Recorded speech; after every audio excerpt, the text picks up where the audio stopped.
British actress Emma Thompson is something of a national treasure. She's the only person ever to have won Oscars for both writing and acting. Her latest film, Stranger Than Fiction, was reviewed by Mark Kermode earlier. So, inspired by that film's off-the-wall storyline, we asked Emma to give us her rundown of her favourite surreal moments in films, art and literature. Here's what she came up with. Actress, producer, screenwriter, Emma Thompson is the ultimate movie star, multi-talented and multi-award winning. But there's something that sets her apart from your average Hollywood A-lister. It's not just her self-effacing honesty, or her complete lack of vanity as a performer. That will do to be going on with. No, we Brits all remember a different Emma Thompson. An Emma who was in with the alternative comedy in crowd of the 1980s. I've got a Porsche!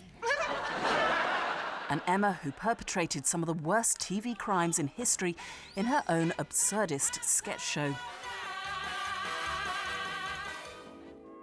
An Emma whose taste for the bizarre began at home with the magic roundabout. Do as you're told, growled the signs. The British version of which was famously written by her father, Eric.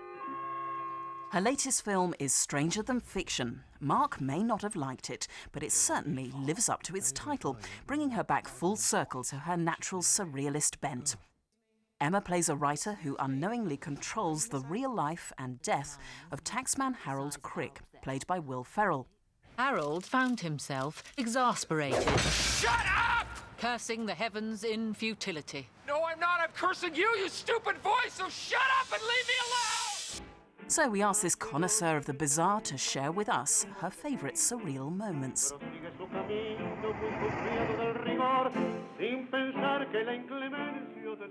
I like Magritte. I love, you know, the train going out to the fireplace and those very odd images that give you such sort of good ideas about, you know, what life is and where things belong. And maybe that's why we like those surrealists, because there's something of the child in them. They're very playful. You know, it's like a game. You know, what does that make you think of? There's a picture of Harold, which reminds me of the Magritte picture of the man in the suit with the apple in front of his face. You know, would you just think, why has he got an apple in front of his face? What's happening? I don't know what's happening. I'd say The Unconsoled by Kazuo Ishiguro. It's like a dream book, and it goes in from dream to dream to dream, and you never know what's real and what isn't real. I caught a glimpse of Christoph's bewildered, frightened face, and then an angry circle settled around him, and he ceased to be visible to me. The hand was shaking my shoulder again, and I turned to find the bearded man with the apron. I recalled that his name was Gerhard, holding a steaming bowl of mashed potato.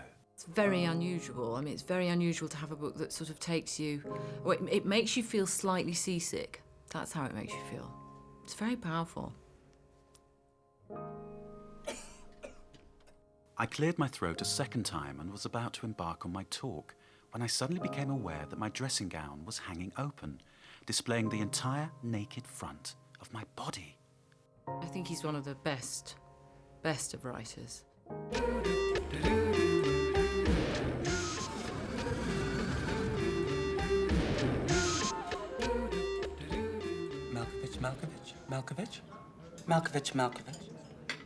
Malkovich.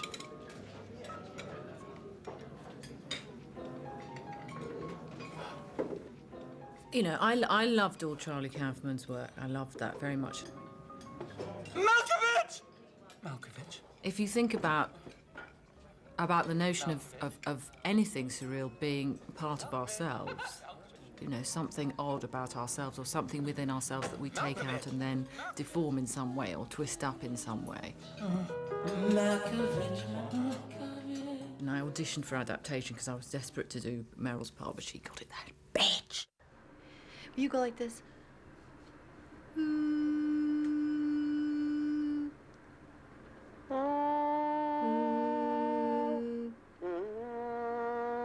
No, keep going. It's wonderfully well written. As well as its surreality, there's also a charm and an innocence. trying to make a dial tone, and you have to sustain, and then I will join you, and together. See, I can't do it by myself.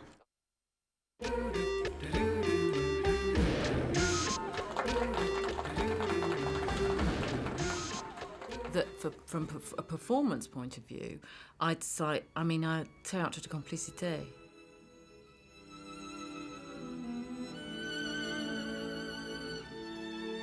Street of Crocodiles, they start with someone walking down the wall.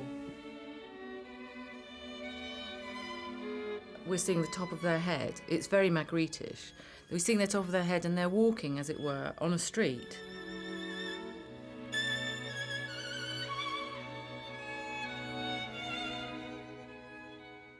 It's very surreal and very peculiar, and immediately puts everything on its head. The way in which they use furniture and they use everything to make everything.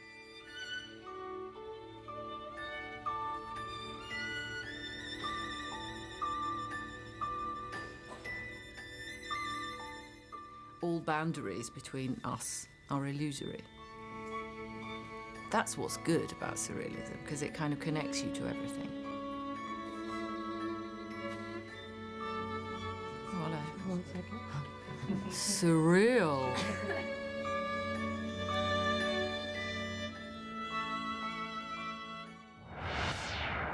And Emma Thompson's new film, Stranger Than Fiction, is released next week.